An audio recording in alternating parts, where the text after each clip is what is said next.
이달 초 대치동 양팔 가득 비닐봉투를 든 여성 2명이 학원가로 들어갑니다. 학생들이 이들로부터 건네받은 건 집중력 강화에 도움이 된다는 음료수였습니다. 하지만 마신 학생들의 몸에서 필로폰 성분이 검출됐습니다. 횡단보도 건너려고 기다리고 있었는데 저 치시면서 이거 먹어보려고. 차량 안에서 한 남성이 흰색 가루가 든 비닐봉투를 건넵니다. 60명 넘게 투약할 수 있는 양의 필로폰입니다. 15명의 10대 청소년들에게 이를 팔거나 판촉물처럼 무상 제공했습니다.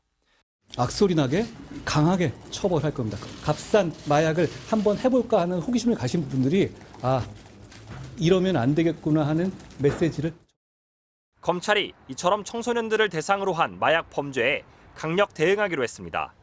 청소년에게 마약을 공급하거나 범죄에 가담시키고 함께 투약하는 경우 최대 무기징역, 사형까지 구형할 방침입니다. 마약을 유통, 판매하는 청소년 역시 원칙적으로 구속, 기소할 계획입니다. 지난해 적발된 청소년 마약 사범은 481명, 5년 만에 300% 급증했습니다. 같은 기간 전체 마약 사범이 30% 늘어난 데 비하면 10배 이상 빠른 셈입니다. 피자 한 판 값이면 필로폰 1회 투약분을 구할 수 있을 정도로 값이 싸진 데다 다크웹이나 SNS를 통해 마약에 쉽게 접근할 수 있게 된 점이 영향을 끼친 것으로 보입니다.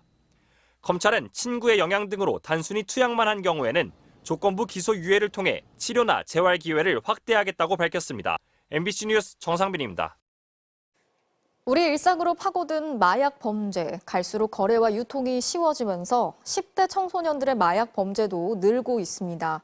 실제로 최근 4년 사이에 청소년 마약 사범이 3배 가까이 급증했다고 하는데요.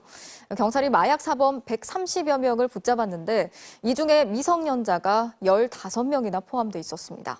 이들이 얼마나 마약을 쉽게 구하는지 김세영 기자가 취재했습니다. 서울 강남의 인적 드문 골목길. 차량 운전석에 앉은 남성이 흰색 가루가 든 봉투를 꺼내듭니다. 60명 넘게 투약할 수 있는 양의 필로폰을 건넨 겁니다. 이곳에서 마약을 건네받았던 남성은 이후 미성년자들에게 마약을 제공하거나 판매한 것으로 밝혀졌습니다. 남성에게서 마약을 받은 미성년자 김모 양. 이미 처음은 아니었습니다.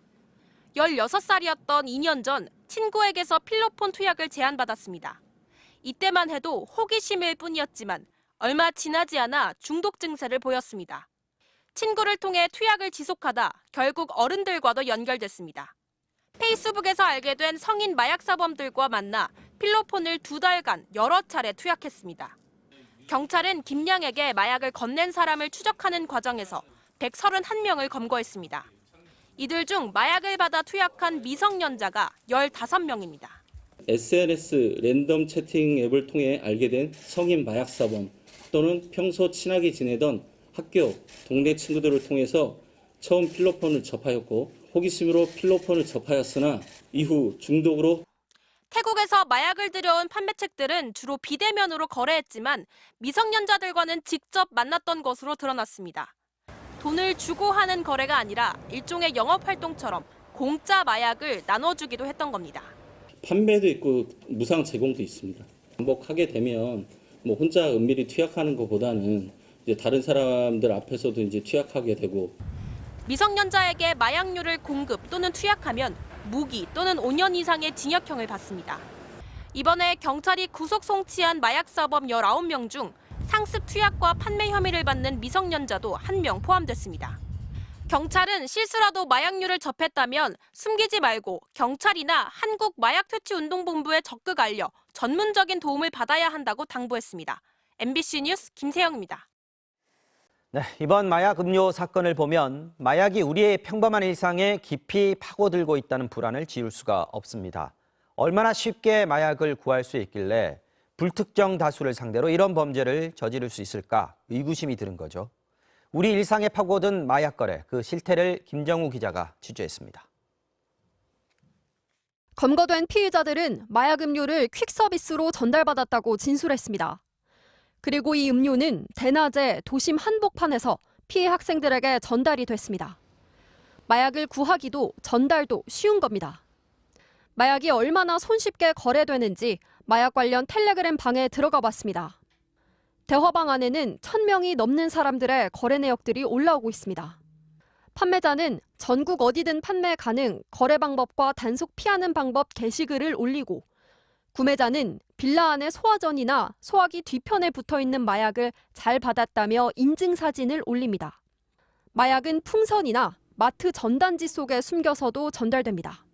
실제로 텔레그램을 통해 마약을 거래한 남성을 MBC 취재진이 접촉했는데 도심에서 30분이면 마약을 거래할 수 있었다고 말했습니다. 그냥 정말 대낮이에요. 3층 화장실 딱 찍어주면서 해면대 밑에다가 아니면 장애인 화장실 변기 뒤에 붙여놨다 이렇게 사진 딱 찍어주면 거기를 픽업하러 가는 거예요. 보통 30분 정도만 다 가질 수 있다고 봐요. 오늘 새벽 서울에서도 텔레그램을 통해 마약을 거래하던 남성이 경찰을 피해 운전해 도망가다 붙잡혔는데 가방에서 약물과 함께 주사기 34개가 발견됐습니다. 심지어 지난달 6일에는 14살짜리 학생이 텔레그램 방을 통해 필로폰을 사서 투약하다 적발되기도 했습니다. 이처럼 마약이 우리 일상에 깊숙이 침투한 만큼 전문가들은 단속은 물론 마약 관련 예방 교육이 시급하다고 지적합니다.